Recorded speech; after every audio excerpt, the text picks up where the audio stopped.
A hot topic ahead of the July 31st election is the regional transportation penny tax. And in a little more than 3 weeks, you'll be able to vote yes or no on the TSPLOST. Joining me to talk about why they support the 1% tax are co-chairs of the Connect Georgia campaign, Monica Smith, along with Dan Slagle. Good evening. Thank you so much for being here. We appreciate it. Thank you. Now, Monica, I want to start with you. Tell me, why do you support the TSPLOST?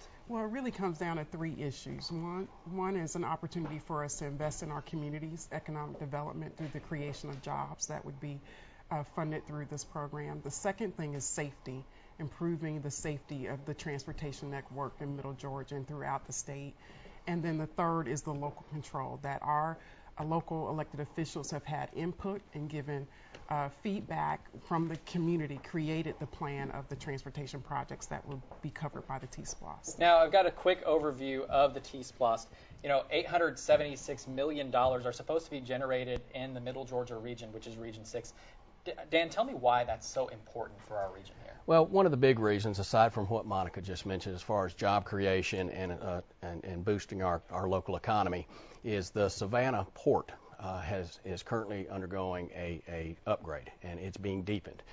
A deeper port in Savannah means larger container ships will be coming into the Savannah port in the future. So that means more traffic into our area. Bigger ships mean more containers. More containers mean it makes it more essential not only for our region but the state to continue to upgrade our transportation infrastructure. And in our region alone, as I said before, $876 million are expected to be generated, and $19 billion for the whole state. That's about 3 times more than the Atlanta Olympics in 1996 generated. I mean, that's a huge sum of money.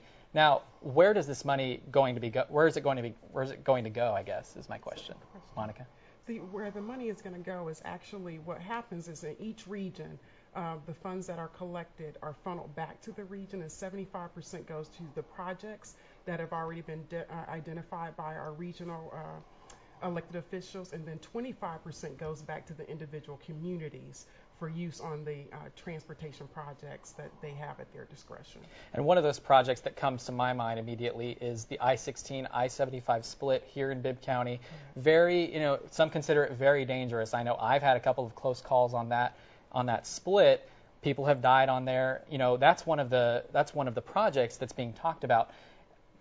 Are there any other projects that come to mind that are going to be implemented if the TSPLOST passes? There are several projects, and we've been encouraging folks to go on connectgeorgia2012.com, the website, to see the list of projects. But some of the other key ones that I think the community want to know about is the airport expansion. Now, Dan, is the need for the TSPLOST, does that come from an underfunding on a state level of transportation projects? Well, not really. If you look at the statistics, Georgia currently ranks 3rd in population growth across the United States, but we rank 49th in transportation spend per capita, and I think that's more of a reflection of our state transportation system is only able to maintain what we currently have, and that's why it's critical that we do get the TSPLOST passed so that we can build new improvements as well as new and additional roads and bridges to support the transportation needs we discussed. Now, real quick, opponents say that it should be a state tax and not a local tax. Now, I'm going to have Ned Sanders on the show tomorrow. He's going to be talking about why he believes that. Why do you believe that it should be a local tax and not a state tax, Monica? It's actually a statewide initiative, and I think that's important for people to know. Everyone across the state, all the voters in Georgia, will have an opportunity to vote on this increase in their specific. So you're saying it affects everyone if it passes? Yeah.